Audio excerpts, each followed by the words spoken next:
हाँ जी बच्चों, welcome welcome once again. ध्यान दो, लेक्चर नंबर 12 है, यूनिट 3 चैप्टर 1 क्वेश्चन नंबर 30 है। इसमें ना बच्चे हमें यहाँ पॉइंट P पर मैग्नेटिक फील्ड निकालना है। एक वायर ये है जो I2 करंट ले जा रही है, एक वायर ये है, ये I1 करंट ले जा रही है। तो हमें यहाँ दोनों वायर्स की वजह से मैग्नेटिक फील्ड की पहले डायरेक्शन देखनी पड़ेगी। अगर एक ही डायरेक्शन होगी तो वो मैग्नेटिक फील्ड जुड़ जाएंगे, अपोजिट डायरेक्शन होगी तो घट जाएंगे। तो पहले मैं देख रहा हूं बच्चों, इस वायर के कारण यानी कि ये हॉरिजॉन्टल वायर, करंट इधर जा रही है और ऑब्जर्वेशन पॉइंट ये है, देखो ये करंट जा रही है, ये ऑब्जर्वेशन पॉइंट है। अब बताओ मैं धक्का किधर दे सकता हूं? निश्चित रूप से ऊपर की तरफ। किधर दे सकता हूं? ऊपर की तरफ। तो इसका मतलब इस वायर से जो मैग्नेटिक फील्ड आएगा I2 वाली से, वो किधर आएगा? ऊपर की तरफ। अब I1 से देखो बेटा, I1 से देखो, देखो थोड़ा मैं कॉपी ट्विस्ट कर रहा हूं, देखो जरा, दिख रहा है क्लियर? I1 से देखो, ये है करंट और ये है पॉइंट। तो देखो करंट की दिशा में अंगूठा है, पॉइंट की तरफ उंगलियां हैं। अब धक्का किधर दे सकता हूं? नीचे की तरफ। तो इस I1 वाली से जो मैग्नेटिक फील्ड आएगा वो नीचे की तरफ आएगा। समझ आ जाना चाहिए। तो बताओ भाई, I1 वाली का मैग्नेटिक फील्ड जो आएगा वो किधर आएगा? नीचे की तरफ। नीचे की तरफ मैग्नेटिक फील्ड। I2 वाली का मैग्नेटिक फील्ड आया था, याद करो, ऊपर की तरफ। ठीक है, तो इस तरह से मैग्नेटिक फील्ड आएगी। अब बताओ जरा, लिखोगे कैसे मैग्नेटिक फील्ड? पहले ये लिख रहे हैं, I1 वाली का लिख लो या I2, किसी एक का लिख लो। तो बताओ भाई कितना हो जाएगा मैग्नेटिक फील्ड? पॉइंट P पर निकालना है तो आपको करना ये पड़ेगा, B2 में से B1 को सब्ट्रैक्ट कर दोगे। मैंने ये मान लिया है B2 बड़ा है, कोई जरूरी नहीं है आप B2 में से B1 सब्ट्रैक्ट करें, आप B1 में से B2 भी कर सकते हैं। लेकिन एक ध्यान रखना है, अगर आप B2 में से B1 सब्ट्रैक्ट करेंगे तो आपने B2 को बड़ा माना है, तो आपको डायरेक्शन लिखनी पड़ेगी ये B2 वाली। अगर मैं B1 माइनस B2 करूंगा तो मुझे डायरेक्शन ये लिखनी पड़ेगी। इसका मतलब आंसर में ये डायरेक्शन गलत है, सही डायरेक्शन ये होनी चाहिए, ये गलत है। ठीक है, तो ये अब बताओ B2 कैसे लिखोगे? इनफाइनाइट वायर का मैग्नेटिक फील्ड होता है म्यू नॉट अपॉन 4 पाई 2I अपॉन ए माने परपेंडिकुलर डिस्टेंस। तो परपेंडिकुलर डिस्टेंस,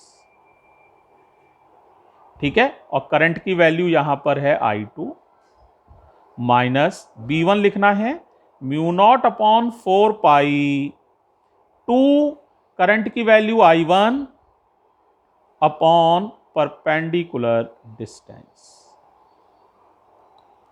ठीक है, और आपको पता है मैंने बड़ा किसको माना है? B2 को। तो B2 की ही डायरेक्शन को मैं बड़ा मानते हुए ये डायरेक्शन लिखा है मैंने, अपवर्ड्स। ठीक है, अब बताओ बेटे, बोलो भाई क्या कॉमन आ जाएगा? Mu nought upon 4 pi common, ये वाला 2 कॉमन।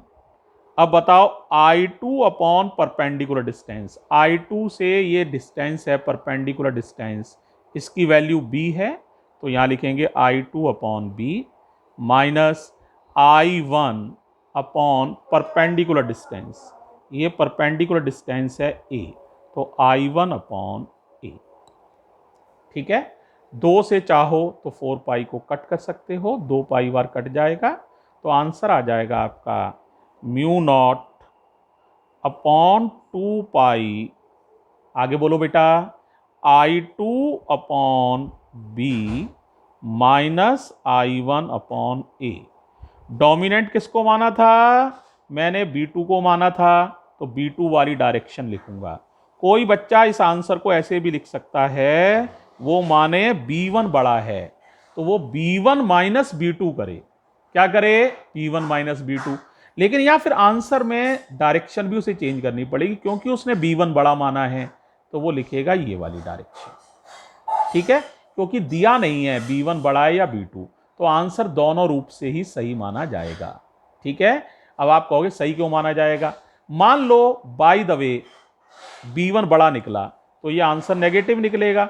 नेगेटिव का मतलब अपने आप ही रिवर्स डायरेक्शन हो जाएगी, तो अपने आप इसकी डायरेक्शन डाउनवर्ड हो जाएगी।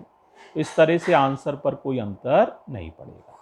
ठीक है, तो ये लिखना भी वैलिड है। और म्यू नॉट अपॉन 2 पाई I1 अपॉन ए माइनस I2 अपॉन बी, अगर ऐसा लिखते हो तो फिर डाउनवर्ड का निशान लगाना।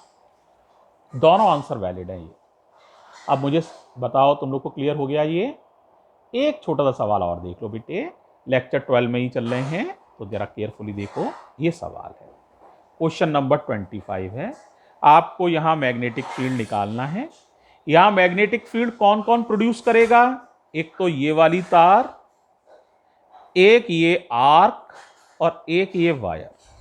लेकिन थोड़ा केयरफुली सोचोगे तो ये वाली तार और ये वाली वायर कोई मैग्नेटिक फील्ड पैदा नहीं कर सकती हैं, क्योंकि ये खुद ही ऑब्जर्वेशन पॉइंट से गुजर रही हैं।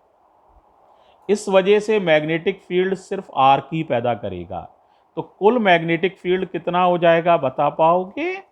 कुल मैग्नेटिक फील्ड हो जाएगा आर्क वाला। आर्क वाला कितना होता है? म्यू नॉट अपॉन 4 पाई, आगे बोलो फिर क्या होता है, I theta upon R. I theta upon R. मैंने आर्क का निकाल के दिखाया था, आप लोग देख लीजिएगा, यही होता है mu nought upon 4 pi I theta upon R. बस ध्यान ये रखना है थीटा रेडियन में रखना है, तो थीटा की वैल्यू 60 डिग्री मत लगा देना बेटा, π/3 लगाना।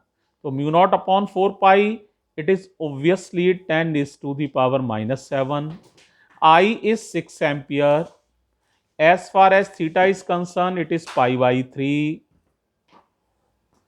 और रेडियस दी हुई है आपको 0.1। पॉइंट हटाओगे ऊपर 10 हो जाएगा, 3 से ये कट जाएगा 2 बार तो आ जाएगा 2 पाई। अब 10 की पावर देखो, -7 में से एक पावर कम हो जाएगी तो 10 की पावर -6 टेस्ला। पाई की वैल्यू सारे बच्चे जान रहे हैं, it is 3.14 into 10 is to the power -6। Easily multiply कर लोगे, 6.28 into 10 is to the power -6 tesla and it is the answer. देखो बच्चों 30 तक तो हमने कर दिए हैं, अभी भी 2-3 सवाल बच्चों के रह रहे हैं, एक 31 एक 33 दो रह रहे हैं, तो उनको हम बेटे कल एक वीडियो बनाकर कर देंगे। ठीक है, और भी कोई डाउट हो तो आप पोस्ट कर देना, उसको भी कर देंगे। थैंक यू बच्चों।